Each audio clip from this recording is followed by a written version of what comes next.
Welcome to my YouTube channel G star learning up. तो आज हम इस वीडियो के अंदर और कवर करेंगे क्वेश्चंस, कुछ बायो के इंपॉर्टेंट क्वेश्चंस। देखो तभी मैंने वीडियो को लेंथी नहीं बनाया है, बहुत ज़्यादा छोटी वीडियो बनाई है हमने 10-10 मिनट की, 15-15 मिनट की, ताकि जो बच्चे हैं वो आसानी से इन क्वेश्चंस को कवर कर सकें। ठीक है, ताकि उन पर एक साथ वर्डन भी ना पड़े कि इतने सारे क्वेश्चन हैं।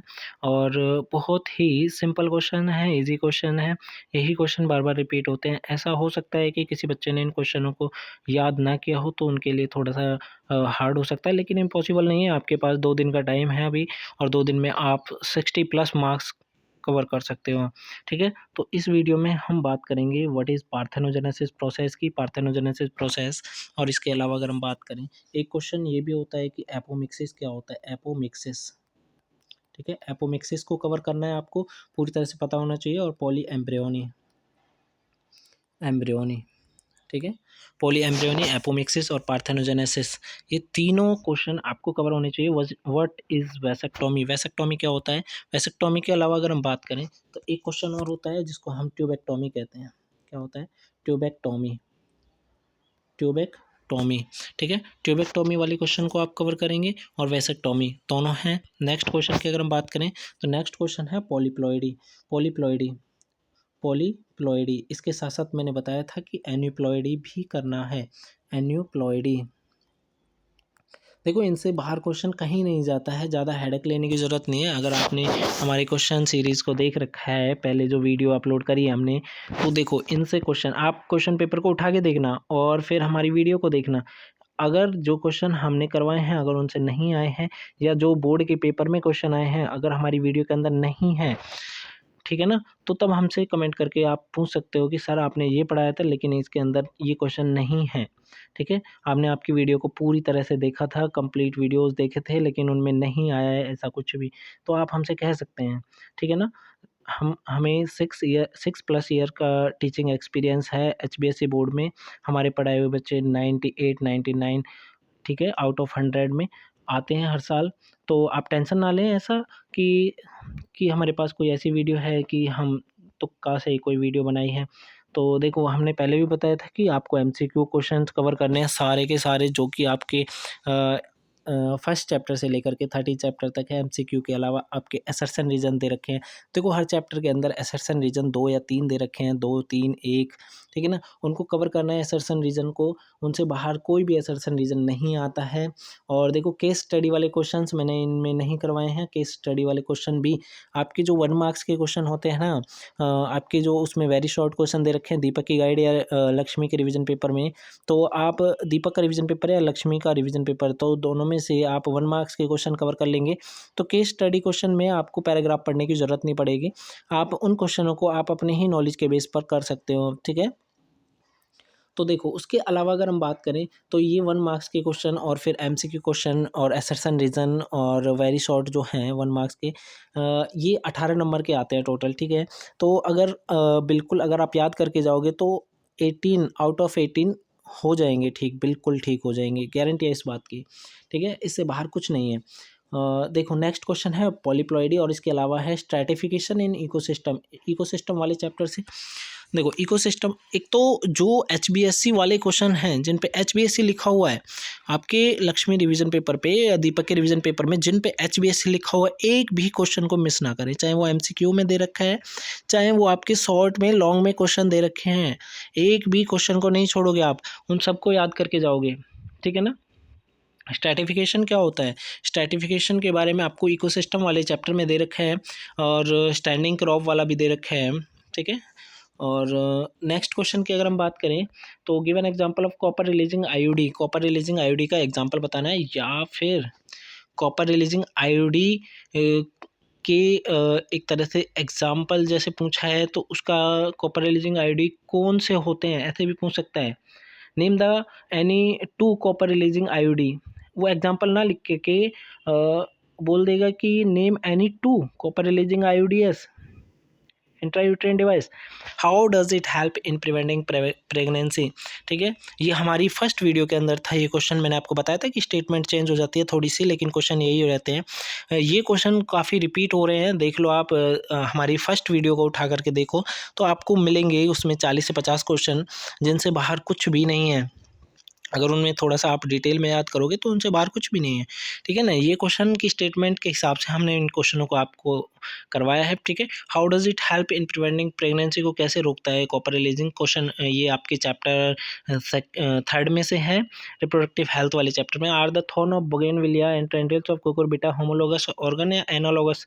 बोगेनविलिया और कुकुरबिटा के के जो टेंड्रिल्स होते हैं, धागे से निकलते हैं जो बेल में, वो और जो कांटे होते हैं बोगेनविलिया जो शो पीस के लिए जो आपके प्लांट लगा दिए जाते हैं जिनमें कलरफुल फ्लावर आते हैं, जैसे पिंक कलर के फ्लावर आते हैं बहुत सारे, ठीक है? 3 पत्ते होते हैं उसमें, क्या उनके कांटे और उनका जो टेंड्रिल होता है क्या वो होमोलोगस है या एनालोगस है? इनमें से आपको सिलेक्ट करना है और उसके अलावा आपको बताना है कि वो किस तरह का इवोल्यूशन रिप्रेजेंट करते हैं, ठीक है? इवोल्यूशन वाले चैप्टर से हैं ये, एनालोगस और होमोलोगस। देखो ये तो मोस्ट एंड मोस्ट इंपॉर्टेंट है, homologous, analogous. Give the scientific name of the malarial parasite. Malarial parasite का साइंटिफिक नेम बताना है। That cause malignant malaria in human, mention the symptom of malaria disease.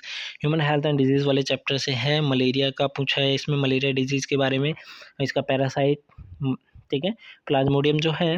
और देखो vector वगैरह सारी जानकारी उसमें क्वेश्चन में दे रखी है, मलेरिया, एड्स, कैंसर, ठीक है, इनको आपको करके ही जाना है। Why does the yield of both crop and honey increase when beehives are kept in mustard crop field during flowering season? Flowering season के दौरान जब मस्टर्ड क्रॉप में फ्लावर आते हैं, ठीक, वहाँ पर हनी जो है, honey bee hives, bee hives जो होते हैं, मधुमक्खी के छत्ते होते हैं, उनको वहाँ पर रखा जाता है। उससे एक तो वो फसल की पैदावार बढ़ती है, दूसरा हनी जो होता है वो इंक्रीज़ होता है, ठीक है, 2 का। ऐसा क्यों होता है आपको बताना है। What is gene therapy? Gene therapy क्या होती है? Name the first clinical case and where it was used. Gene therapy क्या होती है और इसका पहला क्लिनिकल केस क्या था? What is mutualism? म्यूचुअलिज्म क्या होता है? देखो मैंने आपको बताया था एमेंजलिज्म, म्यूचुअलिज्म, कमेंजलिज्म, पैरासिटिज्म, ठीक है ना? इन चारों को याद करके जाना है आपको। Give any 2 example of this population interaction. किस तरह का ये म्यूचुअलिज्म में दोनों को फ़ायदा होता है, आपको पता होगा, ठीक है ना? यक्का एंड मॉथ प्लांट, इसका एग्जाम्पल दे रखा है, यक्का प्लांट एंड मॉथ, ठीक है, मॉथ एक कीड़ा होता है। How do climatic factor affect the process of decomposition in ecosystem? किस प्रकार से क्लाइमेटिक फैक्टर जो होते हैं वो डिकम्पोजिशन प्रोसेस को अफेक्ट करते हैं? क्लाइमेटिक फैक्टर में जैसे पीएच, आपका जो आपकी ह्यूमिडिटी है या टेम्परेचर है, ठीक है, ये सारी चीज़ें आपके इफ़ेक्ट करते हैं डिकम्पोजिशन प्रोसेस को।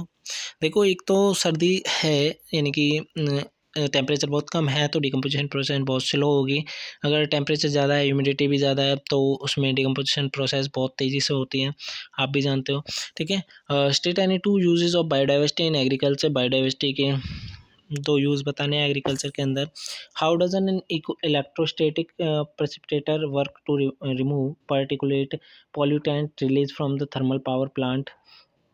Next, during his studies on genes in Drosophila that were sex-linked, T.H. Morgan found F2 population phenotypic ratio derived from expected 9331. Explain the conclusion he arrived at. ये आपका किस में दे रखा है? प्रिंसिपल वाले चैप्टर में दे रखा है, इनहेरिटेंस एंड वेरिएशन, ठीक है, मेंडल वाले चैप्टर में दे रखा है, T.H. मॉर्गन का एक्सपेरिमेंट, वहाँ से आपको मिल जाएगा, ठीक है, दीपक का रिवीजन पेपर या लक्ष्मी का रिवीजन पेपर।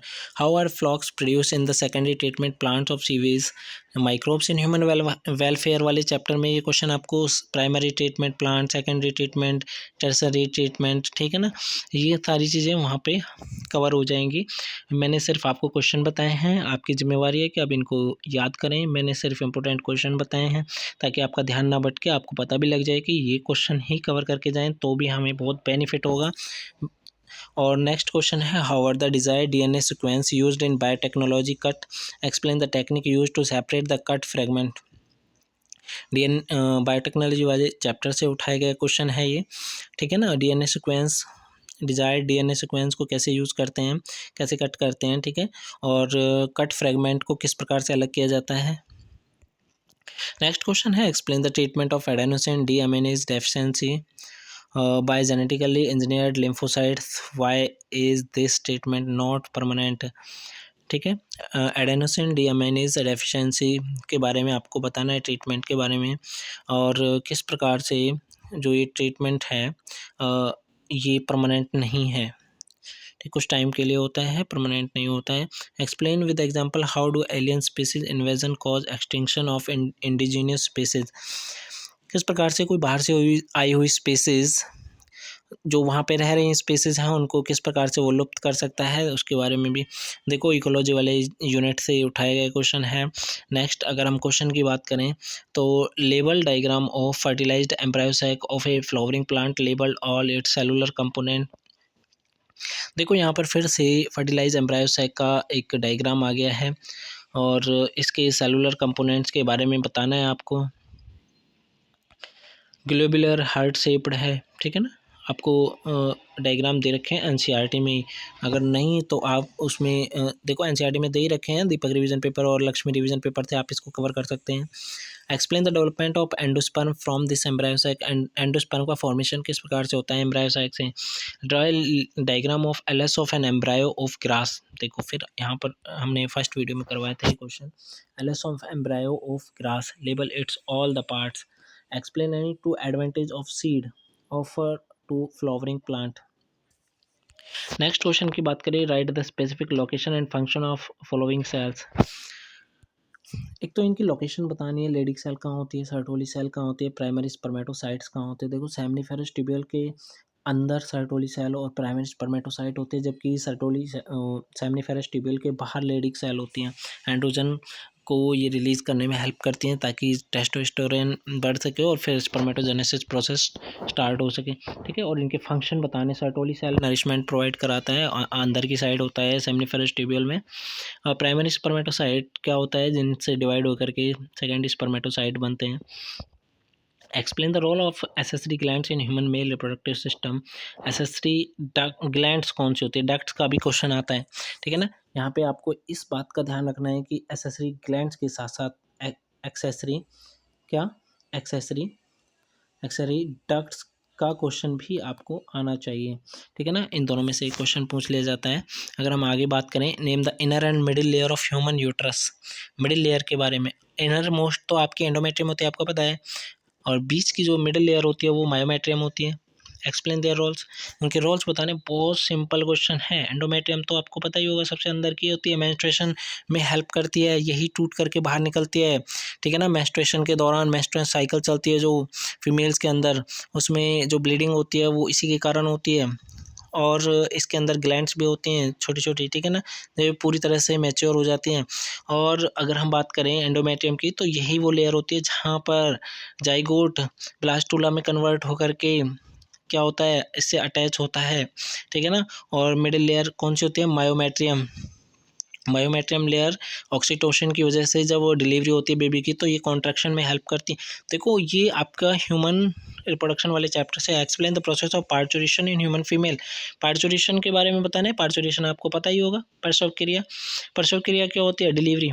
जब डिलीवरी होती है बच्चे की तो उस प्रोसेस को समझाना है, ठीक है ना, क्या क्या होता है। Describe Frederick Griffith experiment. देखो 1928 का एक्सपेरिमेंट, ग्रिफिथ एक्सपेरिमेंट। देखो चूहे के ऊपर उसने किया था स्ट्रेप्टोकोकस निमोनिया लेकर के, दो इसने स्ट्रेन ली थी, आर स्ट्रेन, एस स्ट्रेन, ठीक है ना। आर स्ट्रेन रफ स्ट्रेन था, एस वाला स्मूथ था। स्मूथ वाला क्या कर देता है, उसके अंदर निमोनिया कोज कर देता है, जबकि आर वाला नहीं कर पाता। आर वाला अगर बैक्टीरिया एंटर करता है उसके अंदर तो वो मर जाता है, लेकिन जो एस वाला करता है तो वो चूहे को इन्फेक्ट कर देता है और उसके अंदर हार्ट सेल में उसकी हार्ट, जब चूहे को चेक किया गया था, देखो एस जो स्ट्रेन होता है उसकी वजह से चूहा मर जाता है। जब ये वाला बैक्टीरिया एंटर करता है तो उसके हार्ट से वो सेल्स देखी गई जहाँ से एस स्ट्रेन मिला, ठीक है ना। तो आपको इसके बारे में पता होना चाहिए। Discuss the conclusion he arrived है, कौन से कंक्लूजन पे पहुंचा था ग्रिफिथ एक्सपेरिमेंट को करके जाओगे। मैंने पहले भी कहा है कि जो एक्सपेरिमेंट दे रखे हैं सारे एक्सपेरिमेंट को करके जाओगे। How did Hershey and Chase establish the DNA transfer from virus to bacteria. किस प्रकार से हर्श एंड चेस ने एक्सप्लेन किया कि वायरस जो बैक्टीरिया में ट्रांसफर होता है किस प्रकार से होता है, एक्सप्लेन करना है, ठीक है ना, हर्श एंड चेस का। देखो जो इंपॉर्टेंट क्वेश्चन थे मैंने इसमें करवा दिए हैं, और भी इंपॉर्टेंट क्वेश्चन रहेंगे तो मैं आपको करवाऊंगा। कल तक वीडियो आती रहेंगी, तो हमारे चैनल पर बने रहिए, हमारे चैनल को सब्सक्राइब करें ताकि हम आप अपडेट जानकारी आपके सामने लाते रहेंगे और इन्हीं क्वेश्चन को करके जाओगे। देखो हम 10 से 15 क्वेश्चन आपके एक वीडियो के अंदर कवर करवाते हैं, ठीक है, इंपॉर्टेंट क्वेश्चन, और यही क्वेश्चन बार बार रिपीट भी होते हैं, ठीक है, ताकि आपको पता भी लगे कि यही क्वेश्चन, इनसे बाहर क्वेश्चन नहीं आते हैं। मैंने बोर्ड के कुछ क्वेश्चन पेपर भी उठाए हैं इन्हीं क्वेश्चन पेपर में से, या फिर हमारी फर्स्ट वीडियो है जिसमें से मैंने सारे क्वेश्चन कवर करवाए हैं अपनी तरफ से बना के, उस PDF को वीडियो के अंदर कन्वर्ट करके, ठीक है ना। तो उम्मीद है कि आप हमारी वीडियो को पूरी देखेंगे और इनसे जो जितने भी क्वेश्चन हैं उनको कवर करेंगे, और इस बात की मैं गारंटी लेता हूँ इनसे बाहर एक भी क्वेश्चन नहीं आएगा। जो आपके 2-3 मार्क्स के क्वेश्चन हैं या 5 मार्क्स के हैं, इनसे बाहर कुछ भी नहीं आएगा, ठीक है ना। हमने पहले भी कहा है और अब भी कह रहे हैं कि इस वीडियो को आप चेक करना आपके पेपर होने के बाद कि क्या हमने सही देखा है या गलत देखा था, ठीक है ना। तो तब तक के लिए जय हिंद, जय भारत। नेक्स्ट वीडियो अब आ जाएगी आपके पास कुछ ही टाइम में।